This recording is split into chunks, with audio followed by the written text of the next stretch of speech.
see that Sherilyn and Smokey have already been talking.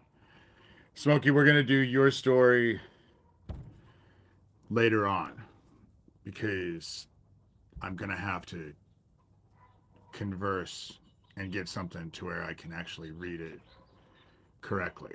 But that's okay because I journeyed this morning and was told that if I'm going to start this and we're going to do this, I should probably talk about me first. But before I get involved with that, I'm going to talk about what's been going on as of late. Thomas Schoenberger has probably sent me, him and his friends, probably 20 emails in the last 12 hours. The funny thing is that he just said that he just sent out an email saying that Tara Joyce and I are obsessed with him. But he's the one who's emailed me. Yes, I respond to his emails, trust me. But that's all right, Smokey.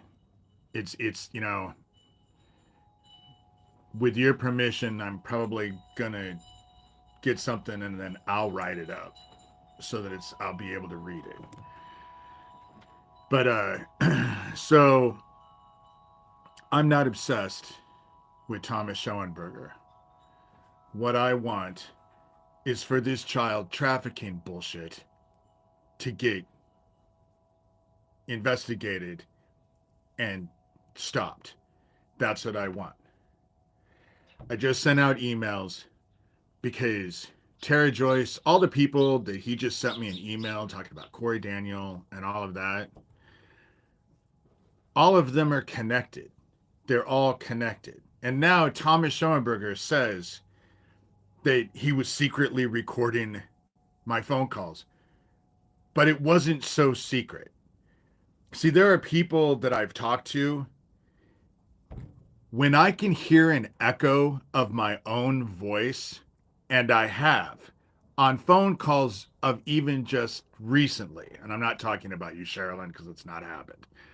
However, when I can hear my voice echoing back to me, and it's only for a minute or two, it's only for the briefest thing, I know I'm being recorded. The whole thing about it is I don't give a fuck. Record me. I don't give a fuck. That's the whole thing. What you see is what you get. I'll say on the phone, the same I'll say on here, the same I'll say on person. But it's telling. So Thomas sent me an email. Chris, the blood diamond trafficking dude in Australia, has sent me an email. Doug Mesner, aka Lucian Greaves, founder of the Satanic Temple, aka Johnny Dub, has sent me an email all in the last 12 hours. It hasn't even been 24. So last night I go to the grocery store and who do I see? I didn't engage, but who do I see? The daughter of my old spiritual mentor and her and his son-in-law.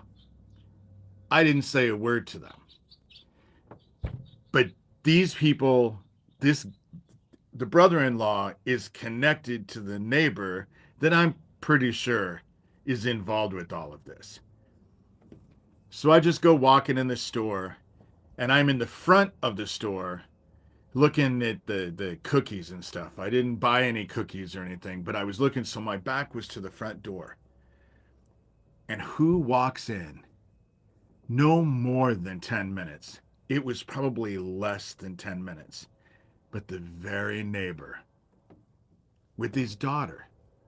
And I probably would not have noticed him, but he came up behind me and touched my hand. And so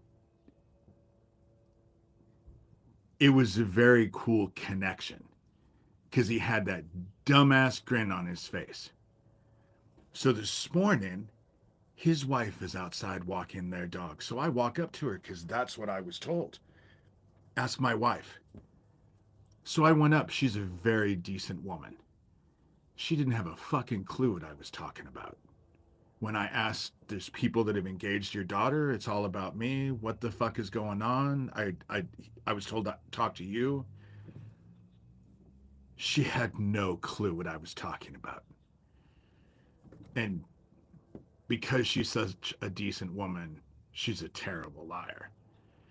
And when I told her, well, your husband told me to talk to you, I, you know how people who aren't good liars, you can see the wheels spinning in their head as they're trying to figure out what to say. And the conversation kind of drags because they just don't know what to say. That's what happened this morning. That's what happened this morning. And so it's all bullshit. And these people are afraid that they're child trafficking bullshit because personally, what I think is that my old spiritual mentor's son in law either called or made a text last night. You know, that's how it worked. And I've never gone up and someone didn't see me, so I touched them. I've never done that before. It was weird. And then had that dumbass grin on his face, you know? So I'm pretty sure I know what's going on. So this morning, before that happened, this morning I woke up and decided to go journey because I wanted to know what I was supposed to talk about today.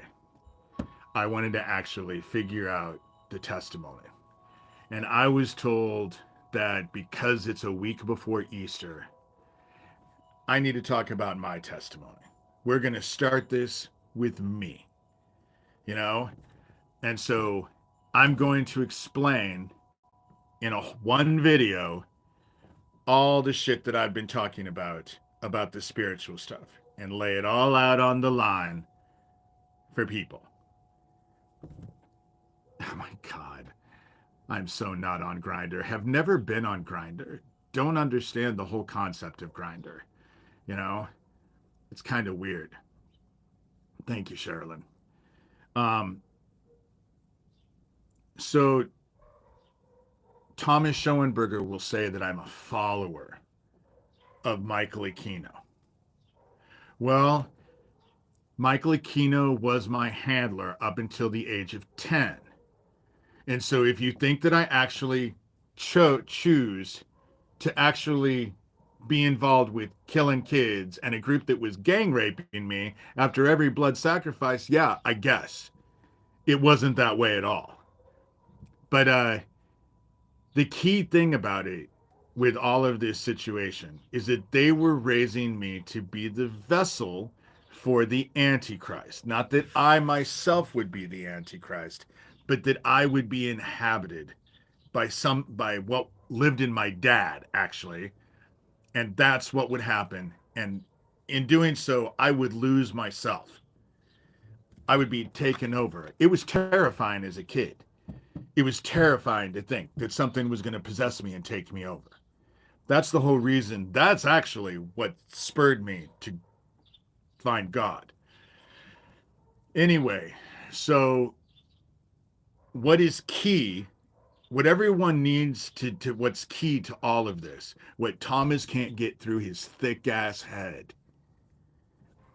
The thing about it is that when I was a kid, when they were killing all those little prepubescent white boys in Hummel Park and doing rituals and performing blood sacrifice, they were pledging their souls to me, this cult. And not only were they pledging their souls to me, but all the souls that had come before them, and more importantly, all the souls that came after. All of the souls were pledged to me. They weren't pledged to me. They were pledged to what was supposed to inhabit. The Antichrist is a spirit, yes. Yes. Let me just continue. And a lot of the shit that I'm talking about isn't like I didn't write it in Confessions of an Antichrist. That's why I titled it Confessions of an Antichrist. You know? And so they pledged their souls, the souls that came before them, and the souls that came after. It wasn't meant for me, but anybody who does this kind of shit should know the devil is in the details. So, what got me out of the cult is my father, stepmother, sister Cindy, brother in law Ralph, and my brother Steven all got together and made me light this dude on fire. I was 10. And so they made me light this dude on fire, figuring that everything I'd gone through in Hummel Park and everything I'd done in Offutt Air Force Base, which was part of the MK Ultra training, I could easily handle lighting some dude on fire, but it wasn't part of my training, and I wasn't drugged. I was stone cold sober. Do you know how fucked it is to be able to say that the saving grace in my life was that my family made me light some dude on fire?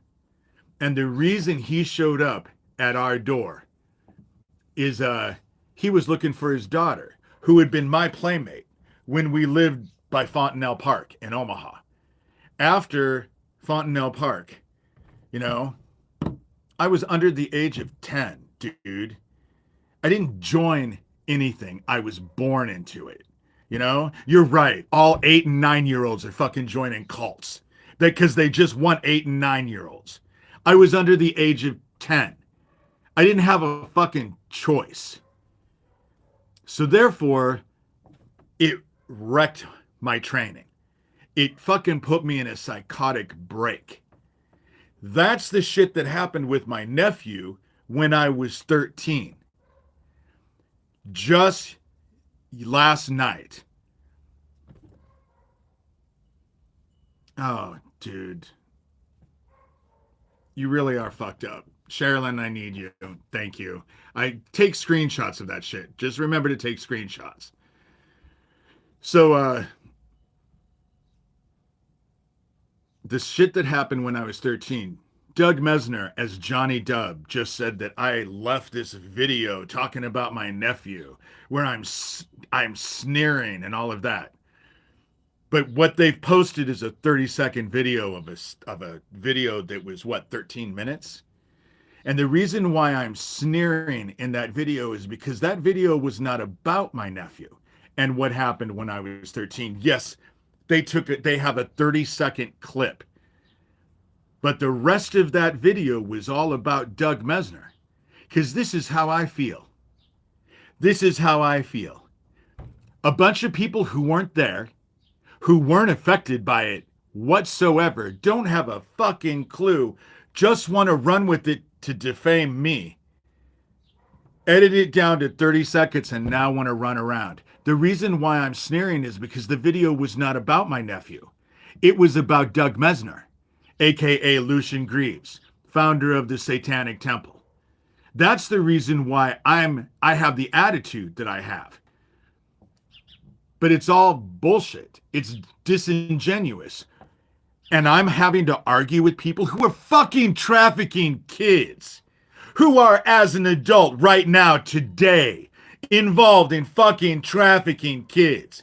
But I need to defend myself over something that happened when I was 13 and having a psychotic break. And I'm, 58 now? It's not about my nephew. My nephew would rather everyone stop talking about it. He's already had to explain this shit to his son, and now he's afraid he's going to have to explain it to his grandkids. They're not doing it because out of concern of my nephew.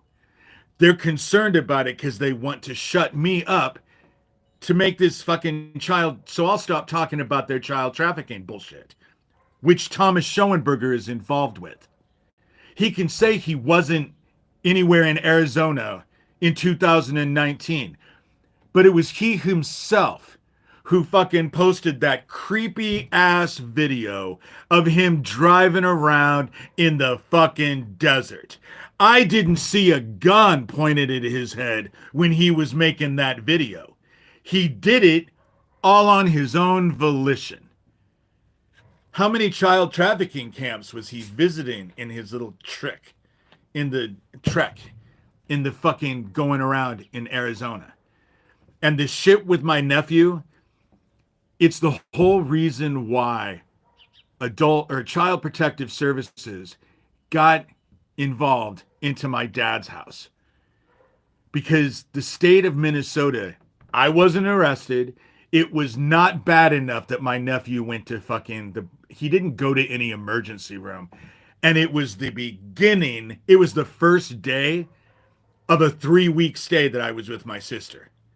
So it's been expressed so disingenuously by my sister, who was the adult in the situation. But Owen was always saying that my sister was a narcissistic sociopath.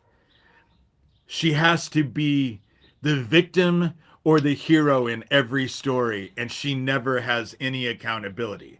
And this is the same sister who went and told everybody that my stepmother was dead for 3 years, and everyone believed her until I ran into my stepmother. And I ran into my stepmother at about 1:30 in the afternoon. And that night, my sister was on the phone with Owen, telling Owen I was crazy and that I didn't see my stepmother at the farmhouse cafe. She wasn't there. And I guess I don't recognize my fucking stepmother, who was my fucking stepmother until I got out of high school and then stayed married to my mom. You're right. I guess I have fucking amnesia. You know? Therapists are hard to find.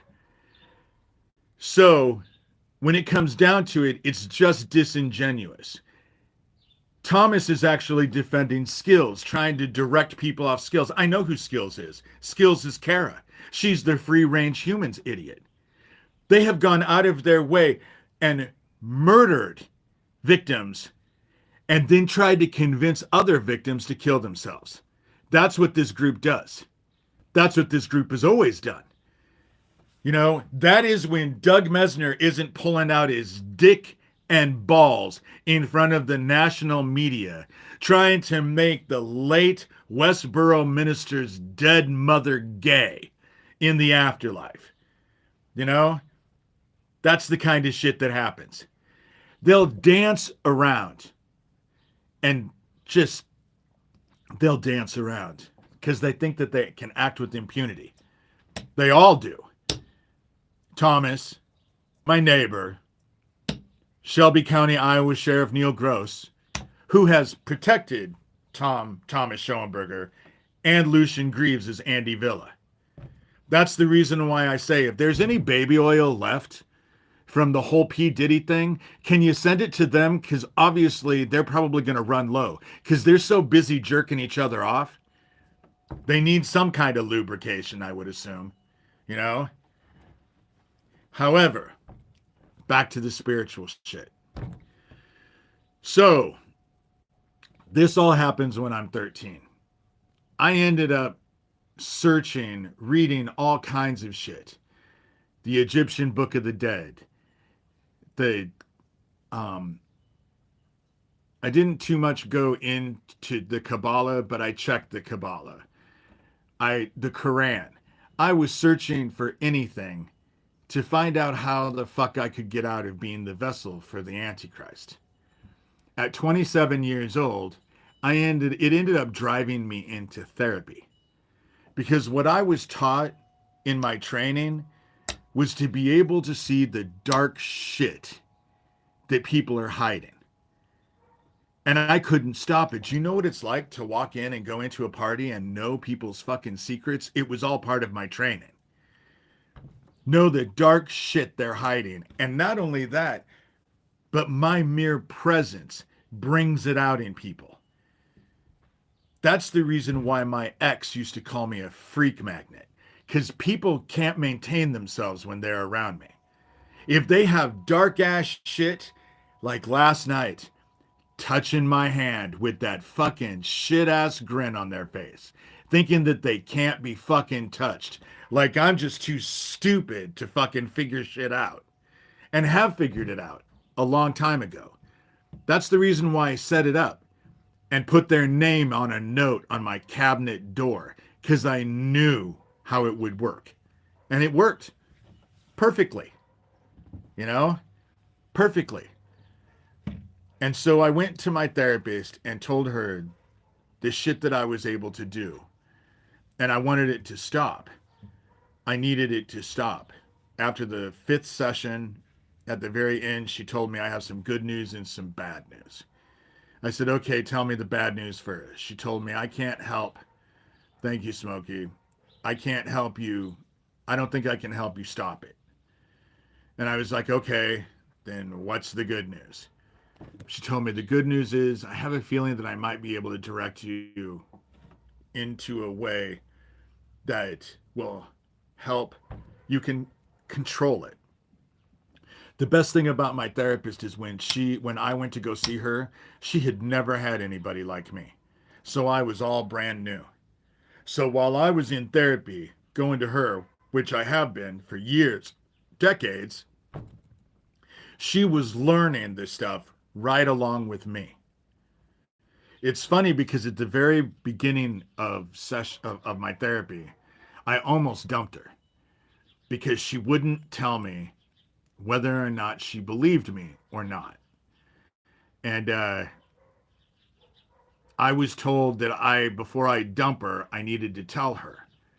And so I ended up telling her, look, I think I'm going to just drop you because you won't tell me whether or not you believe me or not. And if you don't believe me, I don't see how there's trust. And what she told me was just invaluable.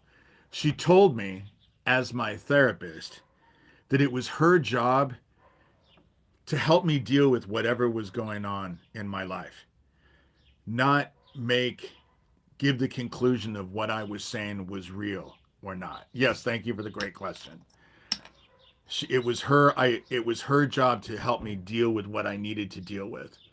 And it wasn't her job to validate or invalidate anything that I was saying to her. But then 3 years later, she brought it back up and said, do you remember when you were going to dump me, saying that you were, that I wouldn't say whether I believe you or not? And I said, of course. I said, and I really liked your reply. And she said, well, I would like to add to that now. And I said, okay. And she told me, one, you're not crazy. I've seen you for, at that time, 3 years. And nothing you say is crazy. You are not crazy. I have not been able, you're not crazy. She said, and the other thing too is, I've never caught you in a lie. You've never lied. You should get it, Smokey, you should get it on Monday. It was supposed to come on Monday. Sherilyn has the tracking code so you guys can track it. I haven't looked at for it. I haven't looked at it. But the tracking number. So told me that she neither thought I was crazy nor a liar. So to take it for what it was worth. And so I took it for what it was worth. And it meant a great deal to me. So I ended up getting involved with shamanism. And I was 28 when I went to my first my first weekend workshop of shamanism, and it was Celtic shamanism. I was going to learn about Celtic shamanism, and it was the very first journey that we did in that workshop that I came face to face in front of Mother. And Mother did two things. One, she gave me a blue flame that she put inside of me. That's been inside of me since then, And then she also gifted me the dark and told me that I could cast whatever I wanted to cast in the dark. Any ugly, nasty shit. I wanted to cast in the dark. I could cast whatever I wanted. I just couldn't cast on people. And so I spent years, decades, casting into the dark. I thought I had separated myself from my anger and my rage. But lately, I've realized all I did was compartmentalize it. It's not gone at all. It's still there. Their attacks have brought it out in me in a way that I cannot even begin to describe to you. And so it's not gone. So I kept doing journeys. I'll skip to when my dad died. He died when I was 39 years old in March. We were estranged at the time. I had seen him a week or two before and told him that we didn't get along and that he would never again see me on this side. He would never again see me on this side. But that when he died, I would go find him. I've been asked by people why I talked to my father. Because my father was a psychopath. He was a child killer. How could I actually have anything to do with my father? It's because the Ten Commandments were given to us without any caveats. It doesn't say do this unless you don't feel like it, unless your parents suck. If your parents are child killers, you don't have to honor them, you know? If someone threatens you, you can murder them, you know? If you want someone's shit bad enough and you think it's yours, you can covet it. You can take it. You can fuck their wives. You know, if you're really attracted to someone, none of that is true. The Ten Commandments were given to us without any caveats. They're commandments. And so therefore, they were commandments. And so therefore, you had to do what you had to do. So I went and saw my dad and told him, look, we will never again speak on this side. I will never again speak to you on this side. But when you die, I will come find you. I will not let you get lost. I will come find you. And he was happy about that. So it wasn't but a week or two later.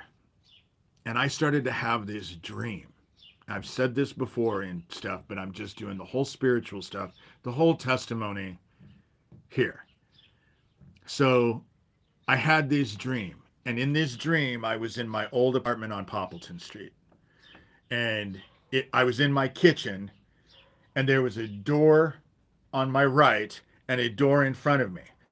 The door in front of me went to the dining room. The door on my right led to the living room. The living room and dining room were all one big room. It was an L shape.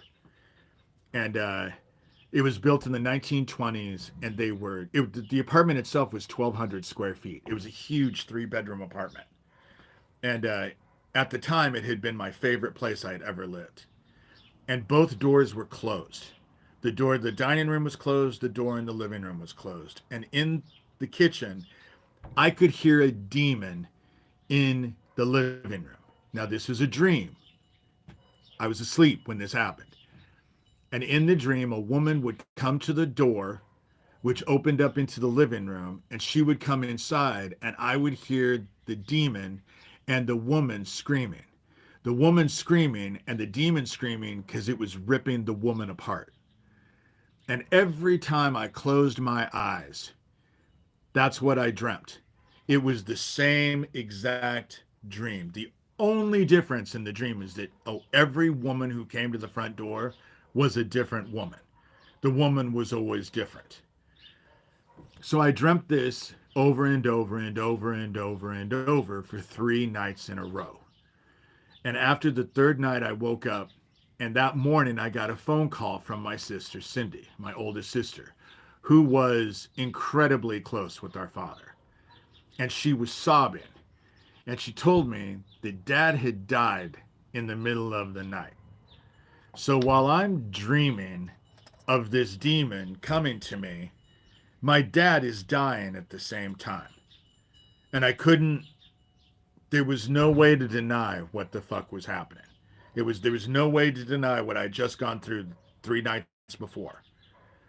So the very next day, I'm in our house because this all happened when I was in our house in Council Bluffs. I get up, I'm alone. My ex is out traveling for his job, so he's not home. And I go down into my studio and I hear a voice inside my head. And it wasn't my voice. And the first thing it told me was, "You're not like the others." And then it told me I could do whatever the fuck I wanted to do and never pay a day's price. Never pay a day's price. And thank God I had therapy that morning because I went in and told my therapist what the hell was going on. So my therapist was just like, what it sounds like is that you need a shamanic extractment. And there was this dude in town, Woody, who was a shaman who was known for doing shamanic extractments. And um, and yet I have a bunch of people in here, Mr. Nobody. You know, funny how it works that way. So I go to my therapist and tell her, okay, I have this, this demon inside of me, or something inside of me, and told her all about it. So she connects me to Woody. So the very next day, I wake up and I go down into my studio, and now I'm alone. It's just me and the dogs.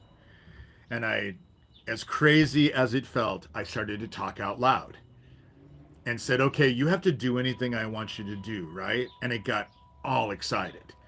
Anything. All you have to do is command me. And it really did, hey, Michael, it really did think that I was going to ask it to go after my stepmother. But what I did was, okay, so if you have to do anything I want you to do, this is what I want you to do. I want you to go to God, and I want you to ask God what he wants you to do, and I want you to do that instead. And so it caught him off guard. And so I ended up calling Woody. He was at work. I talked to his wife, explained what was going on, told her, I need to, I told her everything that had happened and said, I don't know what you want to do. And she said, well, when would you like to have this extractment?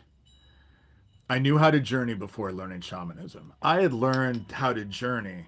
Shamanism was the other side of the coin of what I was trained to do with my MK Ultra. Remote viewing, which is nothing more than astral projection, was part of my training. The difference between what I was taught to do and what shamanism has helped do is that shamanism allowed me to go inside. Remote viewing, you can go at any point in time that you want, any point in time in history and be there. It is a busy, she knew it was going to be a busy day, Susan. We had already talked about it. She was already warned. So, what remote viewing with astral projection, what you can do is in your mind, psychologically go to any point in time. And then I was taught to just, because what gives the people who are involved with this MK Ultra, the thing that we all have in common, the one thing that we all have in common is first, we're really intelligent. And two, and most importantly, we think in pictures. That was key, that we think in pictures. Empaths think in pictures. That's the reason why if you're an empath and you get around someone and there is something going on, you get impressions, but the impressions pose themselves if you're in tune to it enough as pictures. And so that's how it worked with me. And so I called Woody's wife, and then I hung up the phone because I said, well, we can do this like later on in the week because he was at work. I didn't want there to be a big pain in the ass.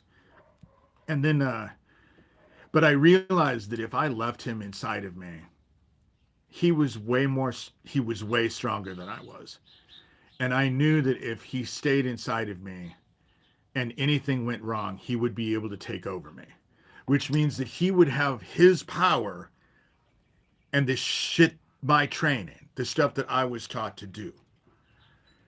So I end up calling Woody's wife back and said, thinking about it, I think I kind of want to get it done sooner or not. And she started laughing and told me, I've already got a hold of Woody and told him we have a shamanic emergency. He's already on his way home. We'll see you tonight at 7 o'clock. And so I went to his house, and to have a shamanic extractment, it's beating of the drum, burning of incense.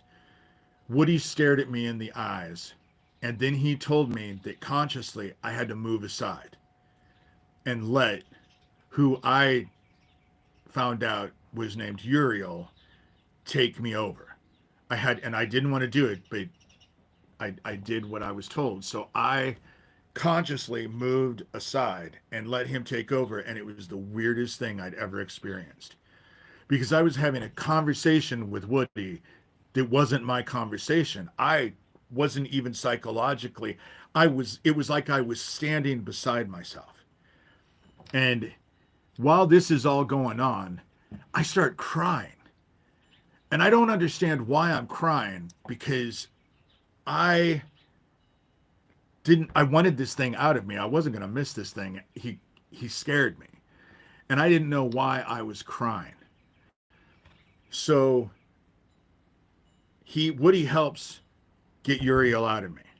But his wife was a participant, active participant. So he turns to his wife and says, "Are we finished yet?" And she was all shocked and surprised and said, "No, we're not." And Woody had told me that he had never experienced anybody who had two souls inside of him. The reason why I started crying is because I think it was around the age of when I was 3 that I had a voice inside of my head that when I was in Hummel Park and they were murdering prepubescent little white boys, and I was going through the training in Offutt Air Force Base, and they were drowning me and electrocuting me and beating me and making me do all of this weird mental stuff, that I had a voice inside my head. It was the voice that actually saved me, because throughout all of that, I kept hearing a voice telling me, "You're not crazy. They're crazy. You're nothing like them. You're okay. You'll get through this." It was a voice, and I always thought it was just the self-preservation part of my own brain that was working. And what ended up happening is that during this shamanic extractment, the reason why I started to cry is because I realized that there was a woman inside of me, and it was her voice that I was hearing as a kid. It was her telling me that I wasn't crazy, that they were crazy, that I was nothing like them. And she was the one who got me through it all. And I know that she was sent to me by God. And I'll jump ahead because I'll explain to you how I know that. It was years later. And I had everyone who was telling me to watch this documentary on Netflix called The Keepers. And it was all about this nun who was involved in this Catholic school, who found out about all the child trafficking that was going on in this Catholic school, and they ended up murdering her. And it was a whole documentary of what she had found out and the crimes that she found out, and then they murdered her, and then they used her death and her fucking corpse to scare the kids into silence. And I think it's like a 6-part documentary, and it was the fifth part of this documentary. Her name was Mary Catherine. It was the nun that they murdered. After they murdered her, heaven sent her into me. That was who I was crying over. Was this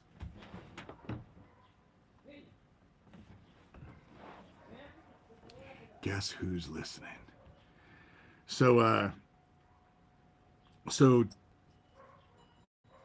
I firmly believe it is this lady Catherine, Mary Catherine, who's involved with the whole situation. She was the one who saved me, and why I started crying is because Woody helped her go back home too, and it was a good situation. It was sad because I missed her, and it's funny because after that shamanic extractment, I went through about 2 weeks where I was depressed, and that happened when I was. All of this happened when I was 39. So I'll skip to the night before my 40th birthday. I'm sleeping, and all of a sudden, in this dream, I wake up in this dream in a very familiar situation. I was standing in the middle of a pentagram, and there was a cult. The cult was all around me chanting. And in the dream, I knew that they were pulling my soul out of my body because they couldn't understand why Uriel hadn't taken over me yet. And in the dream, I got pissed. And I remember looking at them and saying, "Stop this." And then in the dream, the next thing I knew, their pentagram that I'd been standing in the middle of it was in my hand. And I blew, and it went out like sand in the wind. And so it disappeared in the wind. And so that morning, because I always have therapy on my birthday, I went in, and it was the one and only time that I ever asked my therapist to do a drum in for me. But I wanted to go and find out where Uriel was, if Uriel had done what I asked him to do.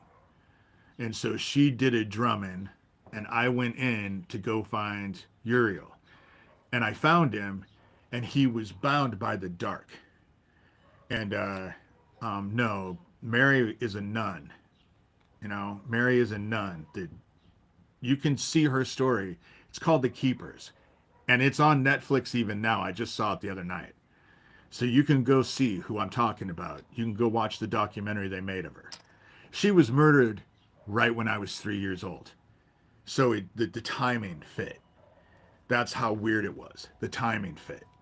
I was 3. She got murdered right at the time, around the time I was 3. So in the journey that I was doing in my therapy office, I saw Uriel, and he was bound by the dark. And so I asked him to release the souls of the children that had been sacrificed to him. And the next thing I know, this light explodes out of him. So much that I had to turn to my right because the light was so bright, I thought it was going to burn my eyes out. And so that's just it. Listen or go away. I really don't care. I'm not in here to. You'll either listen to it, but I don't need you to agree with any of it. How the fuck would you know? And so I'm getting to the light. The whole thing about it, Kay, was I was bound to the dark. I'm not afraid of the dark. I had to deal with the dark a long time ago. I'm not afraid of the dark. It doesn't control me because I'm not afraid of it. Anyway, so all of a sudden, this light bursts out of Uriel, and I turn to my right, and I see it had to have been millions of kids. All of a sudden, their souls were just there. And they come walking towards me, and then I turn in front of me, and I've said this before, that's when I saw the gates to the new earth. I didn't even know there was a new earth, a new garden. And I saw the gates to the new garden opened up, and I could see the shores of the new garden. And then the gates closed. And I realized I was told during then that when I'm back at those gates, the gates will open. That's the thing that that's one of the gifts that I am given, is that I get to welcome the people who get to go to the new garden. I get to welcome them in, And so I come back from the journey, and my therapist asked me, "Where did you go?" She said, "My drum has never sounded like that," because her drum was amazing. It was melodious. It was the most beautiful sound. And so a day or two later, I decided to go journey because I didn't understand what had just happened. Because that's how it works a lot of times. I'll journey, things will happen. Because when you journey, what I do is I go inside and you just let things happen. That's the Heaven has always spoken to mankind in dreams and visions. And when you do shamanic work, all it is, what I call it, is a waking dream. I go inside. The beating, the constant beating of the drum tricks your waking mind into thinking it's asleep. And so I just go inside and then just let whatever happen happen. I'm not in control. There's no lucid dreaming for me a lot of times with with shamanic work. I don't try and control anything because it's the time where I feel that heaven can actually speak to me. So I go to heaven to ask what the hell just happened? What just happened? And I did a 30-minute journey. I know it's a 30-minute journey because I have this Michael Harner CD. And so I always do a 30-minute drumming. So I knew it was 30 minutes. It's always 30 minutes, excuse me. My bubbly water. And so this is in 2006. I turned 40 in 2006. And so I go and ask heaven, what the hell just happened? And in a 30-minute journey, the words, I will come to you as a thief in the night, is repeated to me 4 times. And I didn't exactly know what it meant. And my first inclination was, oh my God, they're going to break into my house and rob me. That was what I thought, that they were going to come to me as a thief in the night. But after I started thinking about it, I realized that the only way to beat these motherfuckers, the cult, was to nullify the spiritual principalities that protected them and gave them their powers, that gave them their strength, that protected them, that enabled them. And I figured if I could help Uriel cross over, I could go find the spiritual principalities that helped them. And I was never afraid of demons. My training off at Air Force Base, let alone the shit that I had to deal with off at Hummel Park, I was taught that they were my brothers. I wasn't afraid of demons. I wasn't afraid of the fallen. I was trained to believe they were my brothers. And so I went and found them. I spent about 2.5 years seeking them out and giving them the same deal: go to war with heaven or be embraced back into heaven. And it's amazing. Almost every single one of them wanted to go back to heaven. The funny part about it is in that 2.5 years, I found out that they had been lying to the cult all this time. The fallen knew they could not win a war against heaven. There was no way to win against heaven. It didn't make any difference how many cult members they had. There was no way to win. And what they were hoping was to go to war with heaven and piss heaven off so bad that heaven just nullified them, knocked them out of existence. So they no longer existed. That's what they wanted. The pain that they felt from the separation from heaven was so bad that they didn't want to exist anymore. They didn't want to exist. And so I helped them all get back. And then later on, it had to have been a few years ago. It was a few years ago. I was in Erling when it happened. I ended up journeying, and it was just a normal journey for me. But at the very end, when I was getting ready to come back, all of a sudden, I'm standing in a room, and Azazel is standing in front of me, and I knew exactly who I was looking at. When it said that the devil is beautiful, they're not kidding. it's not that Azazel was beautiful, but his eyes were mesmerizing. I want to say that his eyes were like gold that was on fire, but it's more that the gold was fire in his eyes. You just became mesmerized by his eyes.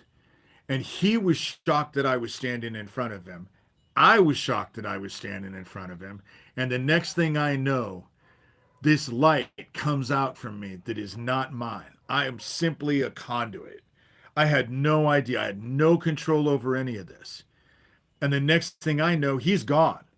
The light took him and he's gone.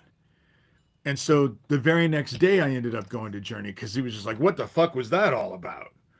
And so I went there. It's okay because they're locked up. So the next day I go to Journey, and the minute I go into the Journey, I get attacked by this group of the fallen. And the same thing happens. This power comes out of me, and all of a sudden they're gone. And what I've been told is heaven put them in the dark. For an eternity, they get to experience their own handiwork. Only they don't get to experience it as angels. In their nightmares, they're going to be men experiencing their own fucking handiwork. All of the evil shit that they got mankind to do, they get to experience for the rest of eternity. In their nightmares, they're stuck in the dark.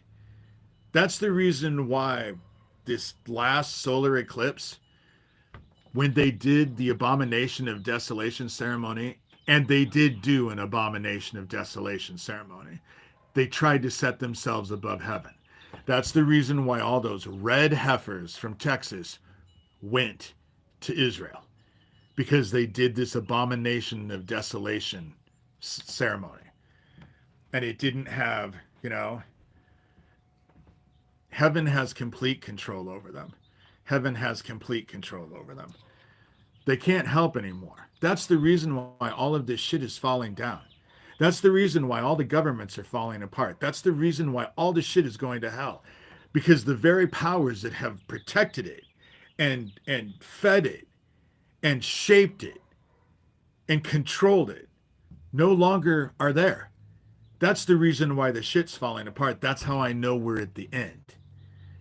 That's how I know we're at the end. And so with heaven, and I know that they have me on tape saying shit, and so I'm just going to tell everybody.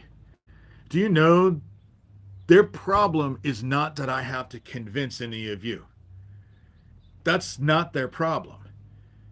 Their problem is that heaven has convinced me. I know who I am on the other side. And because I know who I am on the other side, I know who I am on this side. I'm not reincarnated anybody. I'm certainly not reincarnated Jesus Christ. But on the other side, from what I've been shown, Jesus Christ is actually my brother on the other side. And we have a younger brother. That's the reason why their shit has never worked. See, Thomas and Lucian Greaves and all of them can say how big and bad they are and how great they are. But if they were all that, they would have had control of me a long time ago.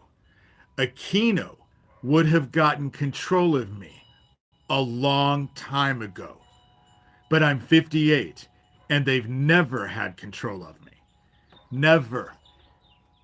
And they won't have control over me. Ever. They can do whatever they want. They can break into my house. They can steal whatever the fuck they want. They can dance around. They can send fucking 50,000 emails. And it ain't gonna make a bit of fucking difference. And do I worry? Am I concerned about them? Why would my focus be on the cops? Why would my focus have ever been on the cops? Oh, you mean like the Omaha police and like Nebraska State Patrolman John Pankinen when Alicia Owen as a 14, 15-year-old minor was carrying Chief of Police Omaha Robert Wadman's baby? Oh, they're going to help? You think they're going to help? Oh, yeah, they helped all right. They fucking stuck her in jail, and I think still to this day, she's the prisoner who spent the most time in solitary confinement than any prisoner in Nebraska to shut her up. You know? Oh, yeah. Like the Algona police, Ryan Miller, who was all up in Doug Mesner's ass, Deputy Donovan, who basically laughed because he knew Lucian Greaves, founder of the Satanic Temple, was all involved with all of that bullshit, you know? Like Shelby County, Iowa Sheriff Neil Gross, you know, is gonna help. Oh, yeah. Yeah. Because it's worked that way so much. Why would my focus ever be on them? It's not. It's on God. It's on God. You know? Oh, man, you have no idea, Shayla. In the last 12 hours, I've gotten at least 15 to 20 emails from Thomas Schoenberger and Lucian Greaves and that Chris Dempsey dude from Australia who's the Blood Diamond dude and all of that. Shit, before I came on here, I had 5 emails from Thomas Schoenberger alone, you know? And they think that they're all big and bad. They have me. They have me, you know? The people breaking into my house. Oh, they have me. They're so clever. They don't realize that the darkness has them by the fucking balls. And this is all getting ready to end. The sun itself is frying the planet. It's making these volcanoes go off. And it's only a matter of time before an extinction level event volcano or 2 go off. And the minute they take in their last breath, they're going to find out that I've been telling them the truth the whole time. That was the key. That's their game, you know? And do you want to know how I know that they've lost? When you look at that Illuminati card game, there's a card for Bush, there's a card for Obama, Hillary has a card, Trump has a card, there's a card showing that the Twin Towers are getting hit, there's a card that the Pentagon is getting hit with an attack. There's cards like that. Do you want to know the 2 that don't have any cards? Biden and Harris. They weren't anticipating that 4-year break. And that 4-year break of their control was pivotal. I'm not saying that Biden is a good guy by any means. I'm not saying that I liked Harris by any means. But what I'm saying is that it's not in their control.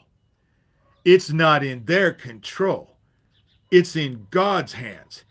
Everything that's happening now is happening because of God.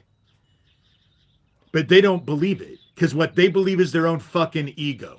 They get to play in the dark. They can be liars. They can be cheats. They can be thieves. They hide in the fucking shadows. They're the ones who are powerful. For how long? There's a reason why all of this shit is coming out now. The gamma radiation is bringing out. That's the reason why everyone's masks are falling away. Who they are inside is now coming out for everyone to fucking see. And they're stupid. They think they have control. They're the powerful ones. They're the ones who have it all down and don't realize the moment they take their last fucking breath, they're going to get claimed by the dark. So since they're so fucking powerful, I suggest they learn how to live for fucking ever. Because unless they can figure out how to live forever, they can't stop what's right in front of them. That is my testimony. That is my testimony. Heaven sent me here. Oh, tire tread. You think your little insults are going to end? Oh, because you're just a dumbass. An ignorant dumbass who doesn't have a fucking clue. But that's the way these Satanists work. That's the way these Luciferians work. They think their games are going to fucking save them. They think they're going to be saved. They think that they're bigger and badder than God. They don't believe in God. And so, therefore, if they don't believe in God, God doesn't exist. You know?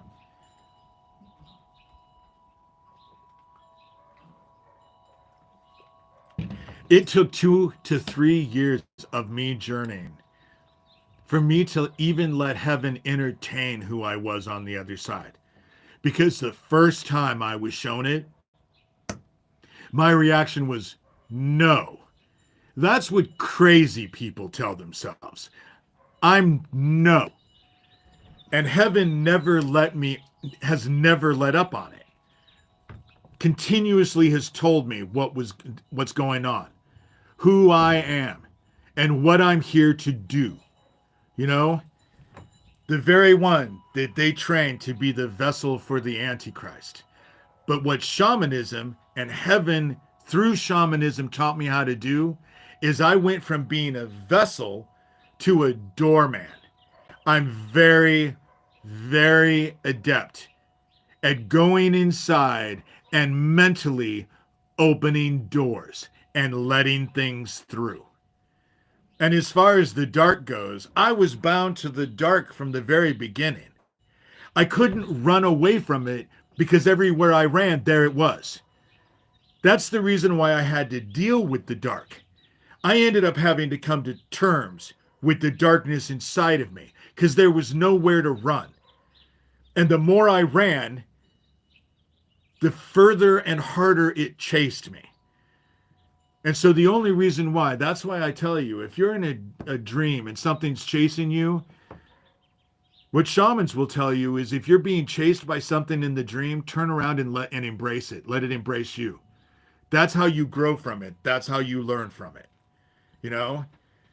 Because that which you run from and deny, you feed. You spend an awful amount of time running from it. You know? In order to not let it take over you, you have to come to terms with it. So you yourself are in control of it. You're not in control of things that you're running away from. Come on, you can do it. I have a wasp in here, and I don't ever kill wasps. I just gotta open the curtains.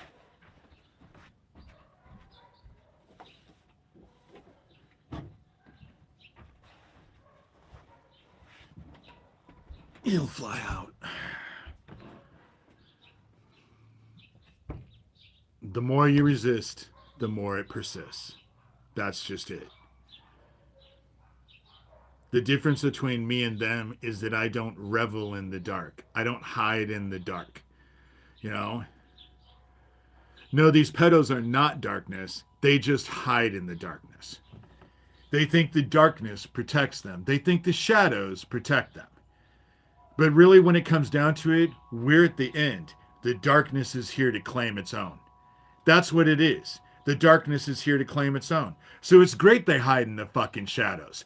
It makes it so worthwhile and easy for the fucking dark to claim them. And they're so fucking ignorant that they can't admit it at all because they're the powerful ones. You know? They think their evil shit is going to have no effect on their lives, no effect on their souls. They're in control. They're bigger than God. They're greater than God. They can do whatever the fuck it is they want, and God wouldn't have the balls to judge them. But they're going to be very surprised in the end. And the end is coming for all of us. The end is coming for all of us. The sun is getting worse, not better. You know? Oh, Smokey, my path is my path. And my path is, it's like what I talk about with trauma. Your path is interesting, Smokey. It is. And it's not a comparison. It's not a competition. You know, I started off with mine because I was told that, especially right before Easter, because all of this shit, because I know the fucking dumbass motherfuckers are listening to me. There's 26 people in here right now. There's only 11 likes. They're all in here fucking listening to everything I have to say. And that is key. They have to know. That's their game. That's their game, you know? And they think that they have this thing to where they can do evil shit and then do something nice, and it evens it out. So the evil shit doesn't make any difference. The difference with me is that I was pledged their souls. Everything about them is mine. Their whole fucking essence is mine, which means everything that's derived from their essence was already mine. Their little love bombing and gifts and just, oh, we're just so much alike, blah, blah, blah, blah, blah, isn't going to have any effect whatsoever. And I don't control the dark. I serve heaven. Heaven has me using the dark right now. But the dark is mother's. The light is father's. The dark is mother's. And what's going to happen is that they're going to be embraced into the bosom of our mother. And when they say there's no wrath that is worse than a woman scorned, you can times that times infinity when it comes to our mother. They're fucked. And they're too goddamn stupid to realize it. Their egos feed them and tell them that they are just all that and a bag of fucking chips. There's no one better. They're always the smartest, the strongest, the most deceitful, the ones who are protected. They always think they're all that. And they're going to find out exactly how true that's going to be. Because God's going to test him. If they have the ability to beat God, and they don't get to do it as a group. See, these idiots all think that they're gods. So they themselves, as individuals, can go against God. And you want to know what? It's easy peasy as being gods. The only way they're going to save themselves is to march right into the fucking heart of the dark and take their souls back. That's all they have to do. They're gods. There's no one better than them. They are just fucking all that in a goddamn bag of chips. It should be easy peasy for them. We'll see. We'll see. You know? No. The issue is that we've already been judged. And what they don't realize is that it doesn't work in heaven like it does here. You don't get to make appeals. You don't get to go back and have appeals. You don't get to go fight. You don't get to give your place. When you take your last breath, if your heart is not filled with love and you do not serve the word and you aren't doing what we were commanded to do, you're in the fucking dark. That's how it works. You don't get to argue in the face of God. God's not interested. You've already been judged. And once you're judged and have been found wanting, and that's the key to all of these idiots. Their hearts are so full of want. They want what everyone else has, and that especially comes with me. That's the reason why they break into my house and steal my shit, because they're full of fucking want. They deserve it more than I do. Since they want it, they are going to take it. And there's nothing that can be done. Not by me. But it ain't going to work the way they think it's going to work. I had to sacrifice myself. I've said this before. When I first got involved with this, I had that dream. I was standing in front of my best friend's husband, and he was a pedophile. And I hated him. And in the dream, there was this blue beam that was coming from me, going into him. And I could see that it was hurting him. And so in the dream, I increased that beam and I lifted him up about 4 fucking feet off of the ground. He was writhing in pain, much like what they're doing to me right now with their directed energy weapons. But it was all that's all supposed to happen, because in the dream, the dude's feet catch on fire. And at the time that his feet catch on fire, I look down to see my feet are already on fire. And that was when I was spun around 180 degrees and I was standing in front of Father. And Father doesn't have a face. Pure light. Pure light. Mother has a face.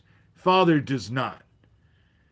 And so I was standing in front of Father, and Father told me, this is your choice.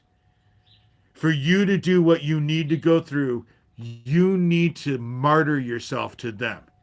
You need to stand up and let them strike you down. And it wasn't even a millisecond. I said, if it saves the children, so be it. And I turned around to finish the fucking job, and I woke up from the dream. And do you want to know what happened that very fucking morning? Anton Scalia,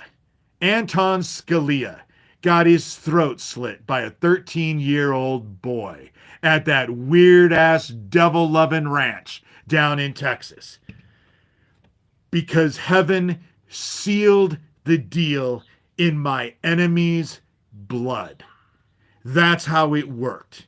That's how I know when that dream happened, because it was the very next day that Anton Scalia ended up dead. Heaven sealed the deal with my enemy's blood. And I hated Scalia. Hated Scalia. Meanest motherfucking pedophile I'd ever known in my life.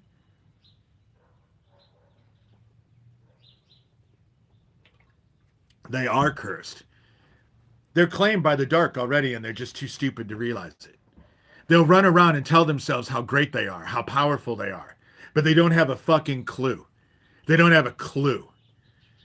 And they'll still run around, you know? Oh, fuck, I celebrated. That night I celebrated.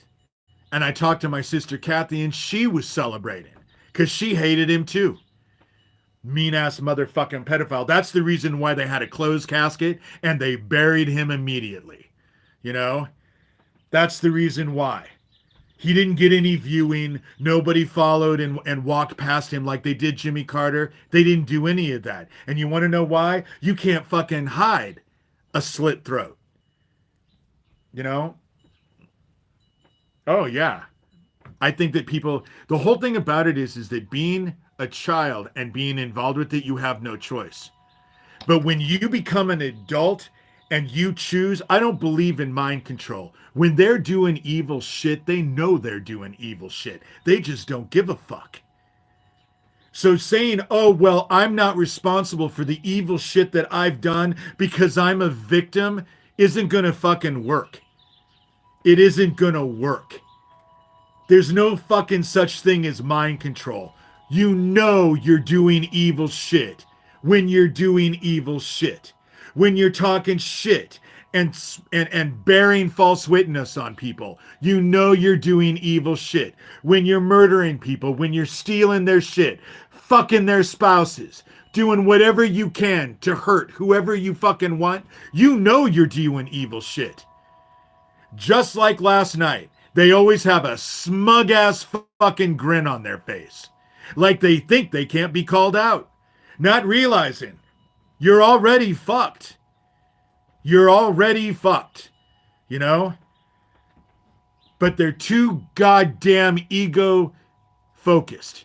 They're so narcissistic they think that nothing matters.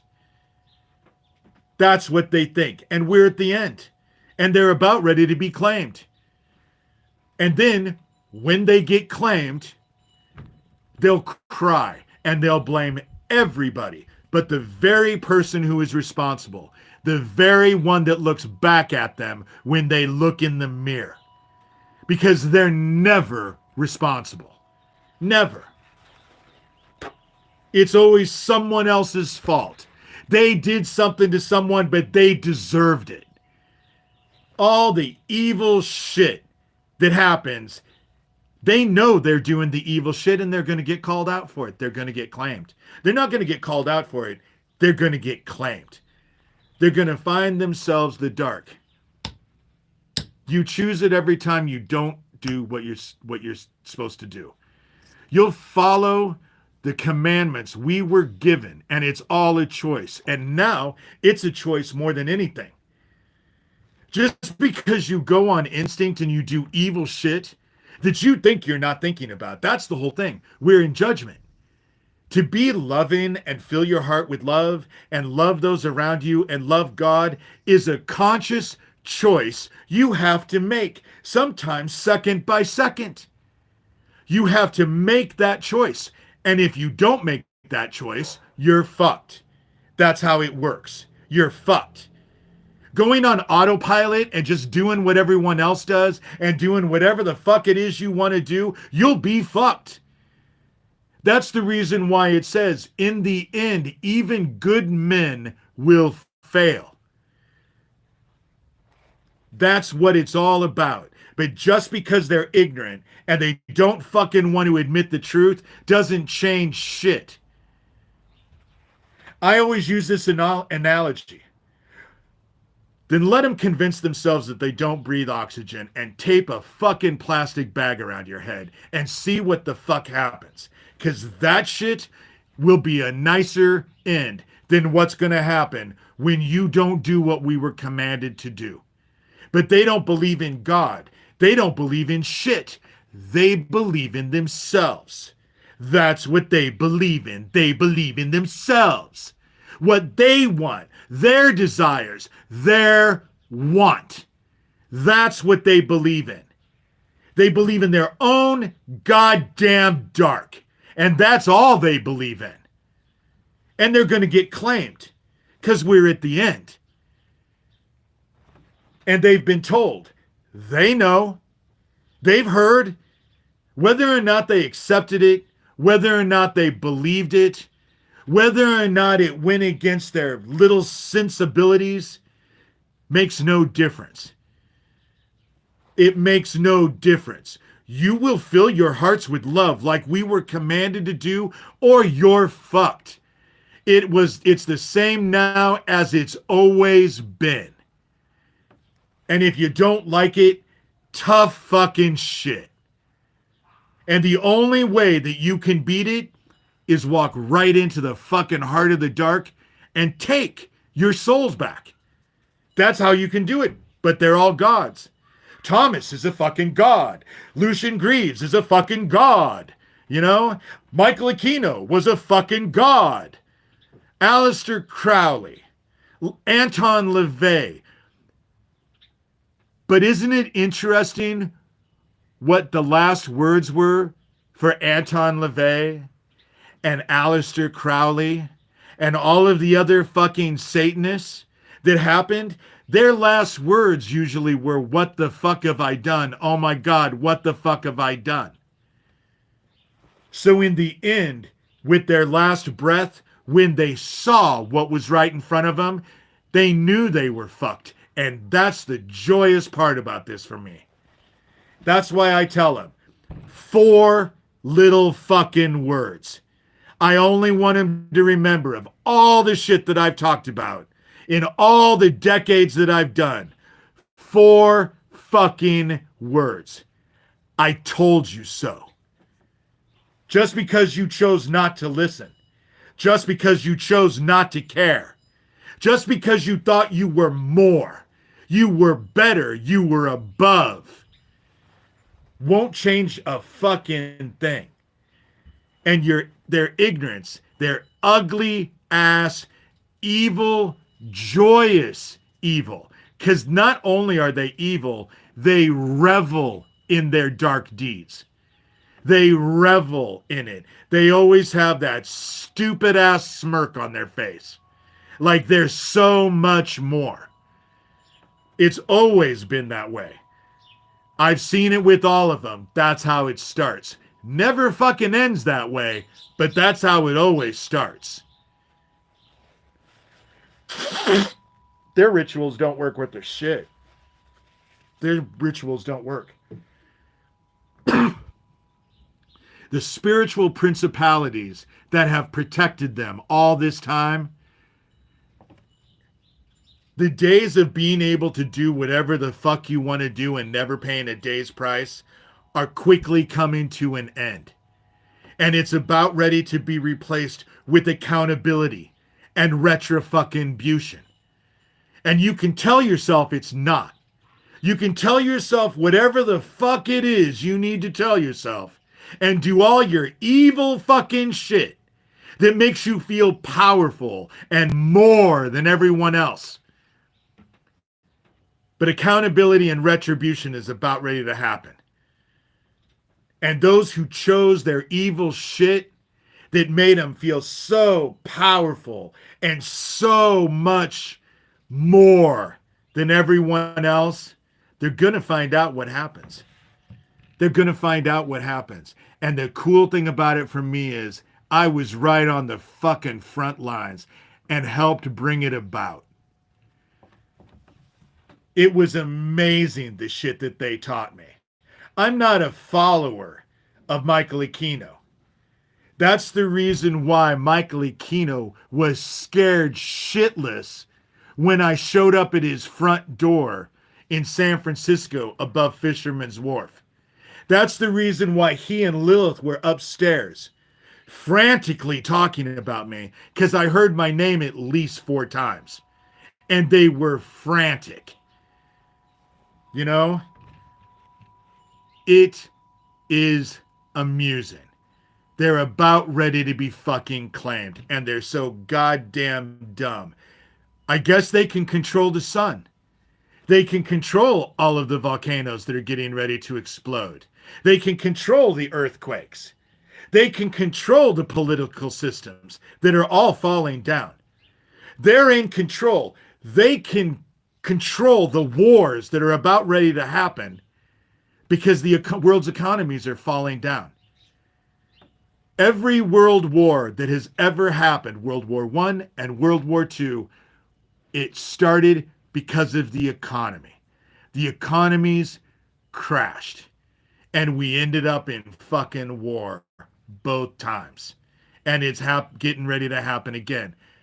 But they can learn, they have control, you know? Lucifer is not in heaven. He's in the dark. Lucifer isn't even his name. Azazel is his name. And he's in the dark, along with all of his posse. Their spiritual principalities can't help them anymore. But you want to know whose does? Mine. My spiritual principalities, which is heaven, helps me all the time. It's the whole reason why they haven't been able to get control of me. That's the reason why that gas station explosion that was a domestic terrorism attack in Earling, Iowa, didn't do shit to my house. That's the reason why the protection order that they took out on me, look at how it's fucked everyone else. Timothy Homseth went to jail. Fucking the Epstein girl, I forget her name right now because it's just out of my mind. They want to stick her in jail. Funny how all their shit has worked on everybody but me. If they were so fucking powerful, why haven't they gotten control of me yet? Why haven't they shut me up yet? Why? What's stopping them? You know? Why haven't they Isaac Cappied me, which they threaten to do all the time? Right. God. Heaven has me here for a reason. And they're not going to listen. They're not going to listen. They're going to do whatever evil fucking shit they want to do. They're going to do all the evil shit. I sacrificed myself, put myself up as a sacrifice to go after these dumbasses, to get them to rise up and strike me down. That's the reason why they're using their directed energy weapons, which would have, by the way, murdered everyone else. There's a reason why I'm still here. You know? Their magic doesn't work anymore. It doesn't. Their shit doesn't work anymore. And it's all coming down. We're at the end. We're at the end. But they don't, it is exactly what it says. They're lovers of themselves. They will do whatever evil shit it is, and they'll tell themselves how powerful they are. And when the end finally does happen, most people will be fucking clueless. They'll be going to work and getting married and working their jobs and all of this stuff. They don't have a clue because they don't think about anything other than their own wants and their own desires. And they feel powerful by the evil fucking shit they do. They're powerful. It makes them feel powerful. We'll see how powerful in the end it makes them. I gave myself to all of this. I have to go through all their shit. When they break into my house, there ain't a fucking thing I can do. I can't cast on them. Even now, I can't cast on them. I have to trust heaven.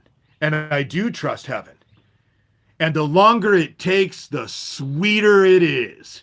That's the reason why when Lucian Greaves, founder of the Satanic Temple, who's fucking trafficking kids using his satanic after-school daycare shit, but people are so fucking stupid they don't know anything about it. And if they don't know anything about it, it must not exist. Of course, they don't read a book, they don't look into anything, but since they didn't get it through osmosis, it must not exist. And that's the shit that they convince themselves of. Because they're ignorant, everything falls to their opinions. Their opinions dictate reality, don't they? You know? It is an honor. I agree, Susan. It is an honor to be here and watch the fall. Not only is it an honor to watch the fall, but it is an honor to be a part of it. It is an honor to know that the shit that I've done, with the stuff that I've gone through in my life, will be claimed. We're all gonna die. It's a spiritual. When you ascend, it will be spiritual, not physical.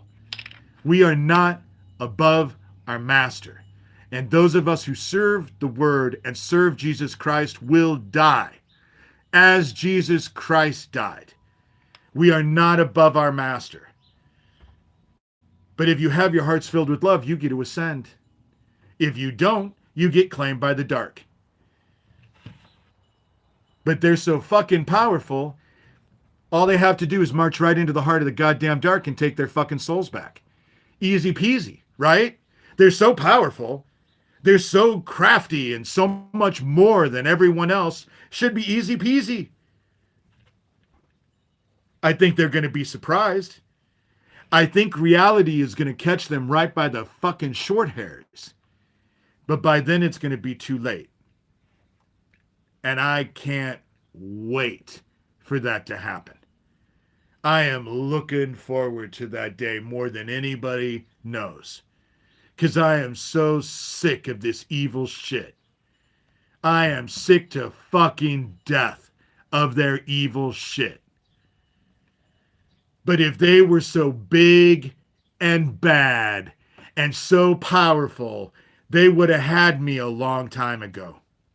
It's not like they haven't tried over and over and over and over and over and over and over and over. It's not like they don't send me email after email after email after email after email after email bragging and saying how it's going to happen and trying to make themselves out to be just all that. I've told Thomas Schoenberger, when eventually he takes his last breath, because I don't think the dude is going to be able to figure out how to live forever, I'll celebrate, just like I did Scalia. I'll celebrate.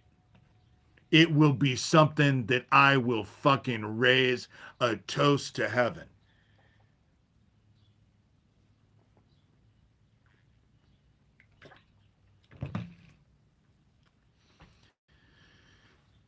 But, with that said, I should pray. I should pray. This probably isn't going to go 3 hours because I've said what I needed to say and I don't want to fill it up. I don't want to go 3 hours. It's an hour and a half. And I've said it. And now they know. Whether or not they accept it, whether or not they believe it, whether or not it offends their poor little fucking sensibilities, because they're all that in a bag of fucking chips, and they don't like anybody to tell them that they're a piece of shit, is beside the point. Is beside the point. Eventually, they'll figure it the fuck out. Shayla, anytime you have questions, and usually I'm not like this, you know?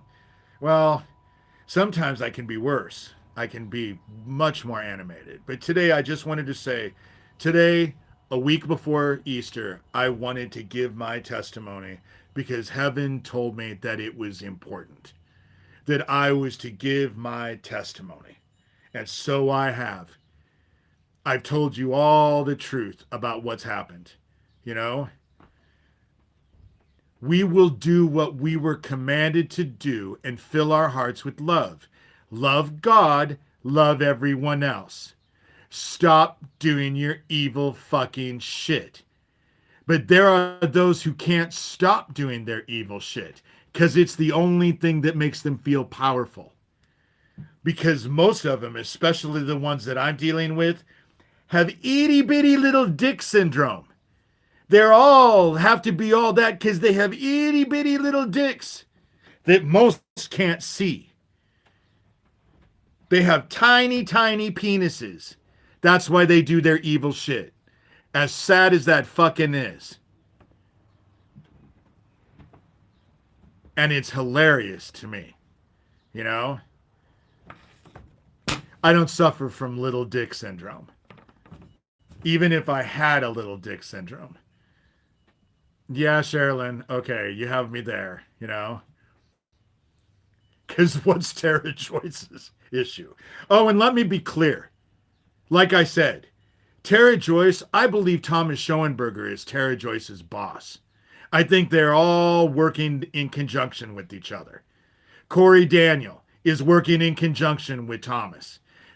DeFango is working in, they're all one big ass child trafficking group. And they all work in conjunction with each other.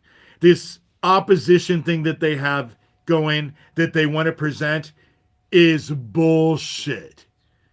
And the email that got sent out by Thomas saying that Corey Daniel has colitis now. Well, I think I did say that when I went on the other night, when I went on Nathan Stoltman's thing, his live thing at night and started talking, perfect example of what I said. Corey Daniels started with a pumped up chest. I'm all that. I'm all that. But by the time that live was done, he looked like he hadn't taken a shit for a month. He looked incredibly, uncomfortably constipated. Because they know the truth of what I'm saying. His little Sicilian witch gets it too, you know? They always walk around puffed up like little fucking peacocks. But it never works that way in the end. In the end, they're just like Doug Mesner as chief handler on Twitter, begging me to stop and offering me any amount of money I wanted to actually if I would just stop. That's how it ends up. But you can't tell these egocentristic assholes anything. You can't tell them what's ahead of them. Because they don't want to fucking hear it. And why bother? It's more fun to let them figure it out themselves in the end anyway. But with that said, let's pray. Heaven, I come to you. I did exactly what you told me to do this morning. I have given my testimony. Let my testimony be heard. Let people realize that just because my path is unusual and different, it in no way negates anyone else's path. All of our paths to you are personal and they matter. Every single one of us. And it's not a competition thing. The fact that we're called and we answer that call to serve the word is amazingly beautiful, no matter how it works. When we answer that call and do what we are asked, it's always an amazing, worthwhile, and beautiful thing. And we are able to answer that call because you sent your son, our brother, Jesus Christ, who came down and taught us all about the word, taught us about strength, taught us about compassion, humility, and self sacrifice, because that's what it's all about. Offering ourselves up to others, regardless of the consequences, because you want us to actually serve the word. Those who strive to save their lives will lose them. Those of us who actually set ourselves up for self sacrifice will find everlasting life and glory in your sights. We were taught that. We were told that. It's as true today as it was when it was said to us. And we thank you for everything. We thank you for the word. We thank you for sending our brother to live a life that we are able to emulate. And we say these things gratefully and lovingly, and with all the grace that you have presented us with and filled our hearts with because of your son, our brother Jesus Christ. And it is in our brother's name that we say these things. Amen. Oh, I have someone who wants to go in.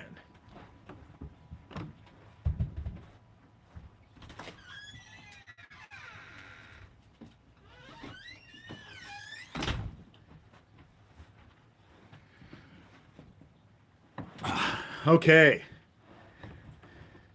So that was today. I've said what I needed to say.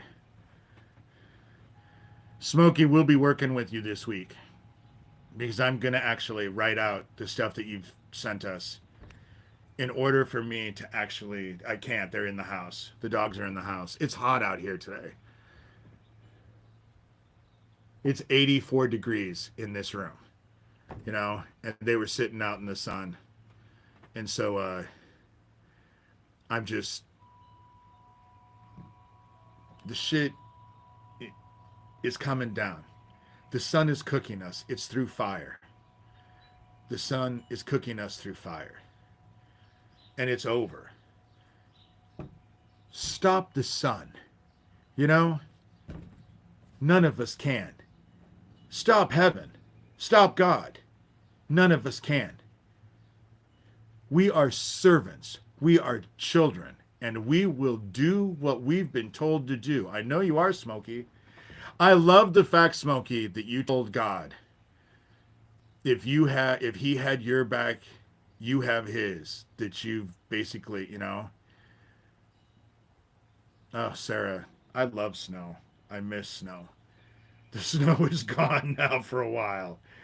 Fuck, it's terribly hot. You know, the plasma that's coming from the sun, all of it is conscious. You know, the sun does look like a pumpkin. It does. The sun is cooking the shit out of us. We just got hit with 2 fucking coronal blasts just today. Just today. They were huge. They were huge. What snow? Amen to that. We did have a little snow. We did have a little snow, but it was gone. You know, it didn't stay. If I had my way, I'd move up north. But then all of the fucking earthquakes and volcanoes are up north. Alaska and Canada and all of that. I made Nick Bryant cry. Nick Bryant is a bad guy. He's all for himself. I made Nick Bryant cry. He has no interest in talking to me. And then I saw him at the SMART conference. We actually stood face to face. He doesn't like me any more than I like him because I call him out. You know, I don't play games anymore. And I'm not going to fucking cater to personalities. And if I think you're a bad guy, then you get what you get, you know? I just don't play anymore. I have no interest. I have no interest. Because those motherfuckers will play and act like they're your best friend until they fucking push you off a cliff or slit your throat. That's how it works, you know? And Tom has secretly recorded our phone conversations, just like Skills did. If you have so much shit on me, dude, release it. But if you think that your twice convicted felon ass's word just needs to be accepted, you're an idiot. And anyone who believes you is an idiot. You know?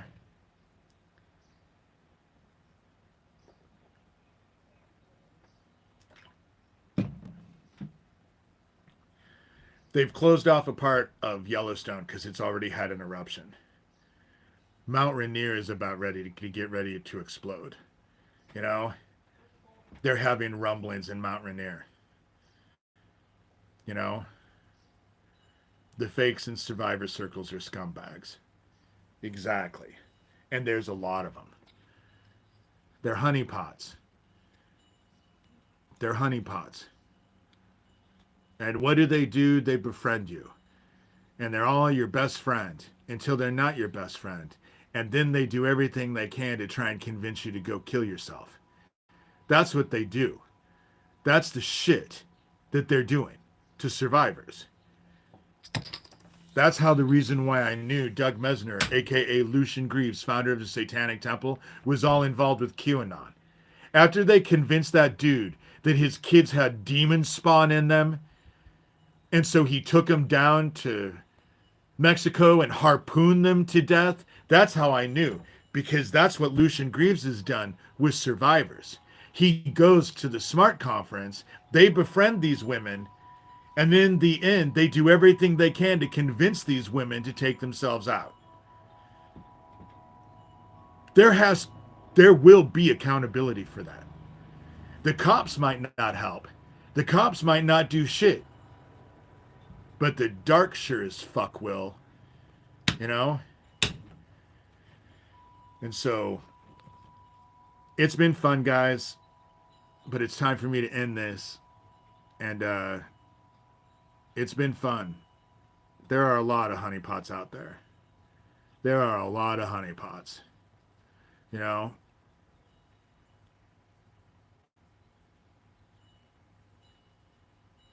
Don't worship the sun.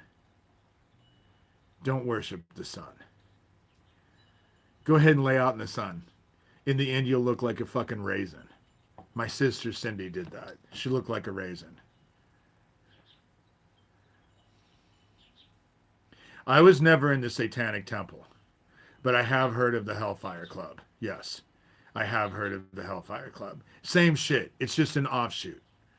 It's just an offshoot of all of them. You know?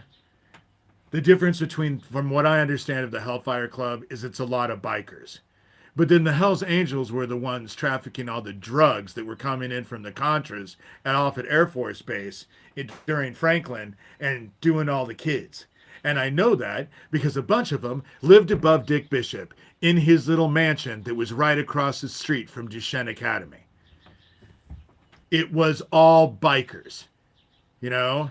And they were all living in Dick Bishop's house in the top part of his mansion, right across the street from Duchesne Academy. You know? I'm very familiar with all of this stuff. It's just that who cares? You know? It's about ready to come to a close. Heaven is healed. And now earth will follow through. You know? Cops ain't gonna do shit. Cops never do shit. Oh, they do shit, all right.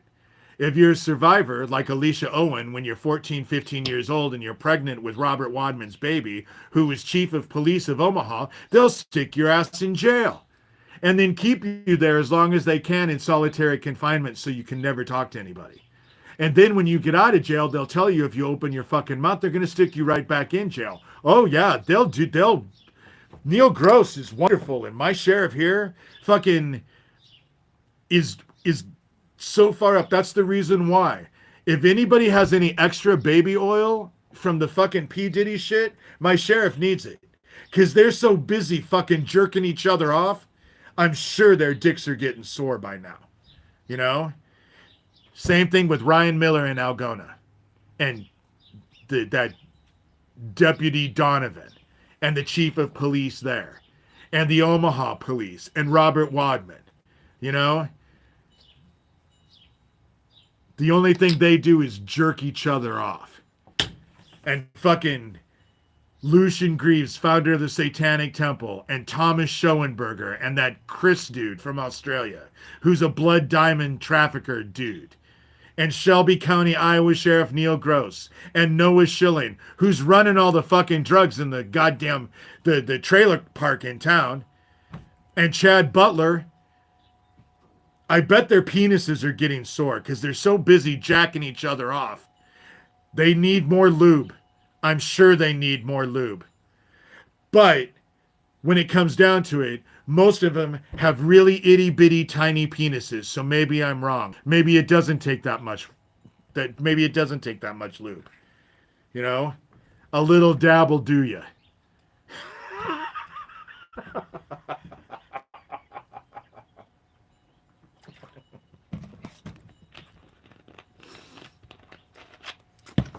Well, with that inappropriate statement, I'm out of here. I'll be back in on Tuesday. Like and subscribe if you want. Anybody wants to donate, PayPal and Venmo are just my first initial D and my last name, Shurter. My blog, davidshurter.com. There's a search bar down below. You can type all of the names you want. Shit will come up. You know?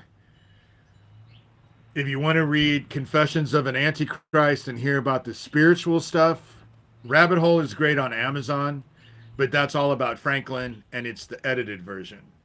Confessions of an Antichrist is above, on top, in the pages above. It's for free. You know? So, there's a lot of shit that's out there. You know, not to mention I have a ton of videos here. I have almost close to 1,000 videos on here. Really, if you want to, dshurtermod@gmail.com are for the questions that get to me because they go through Sherilyn. Sherilyn's actually able to group them to me, and then, because Sherilyn is also my producer. She's not just my moderator, she helps me produce. You know? But, and if you really want the interesting stuff, go to the very bottom of my thing and watch the stuff that I made about lighting that dude on fire, and the walking tour through pedophile Omaha, and the walking tour through Hummel Park, and all of that. There's a lot of cool stuff that you can find. My documentary, you know, that's all on this channel as well. And so check it out. Fill your hearts with love. And do everything you can to fill your hearts with love. You know? Love God. Love everyone else. Because if you think the evil shit that you do isn't going to affect you, you're deluding yourself. You know? And you don't want to end up in the dark. It's that simple. You don't want to end up in the dark. Smokey, we will be dealing. We will... You know, if you're not loving God and loving everyone else, then you're playing with the dark. And that's how it works. And you know you're doing evil shit when you're doing evil shit. When you're talking shit about each other and doing evil shit and stealing their shit and coveting their shit and all of that stuff, you know you're doing evil shit. If you have to hide it in the fucking shadows and you don't want anyone to know, chances are it's evil shit. It's as simple as that. Doesn't take a rocket scientist to figure it out. You know?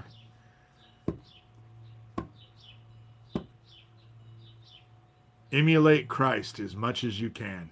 Emulate Jesus Christ as much as you can. But the evil shit is not going to serve you well. And again, everybody who does evil shit knows they're doing evil shit when they do it. Whether or not they admit it, whether or not they tell themselves they are, whether or not they accept it, it makes no fucking bit of difference. The darkness knows itself. And if you want to play with the dark is more than willing to play with you. But you ain't going to like how it ends. So with that said, I am out of here.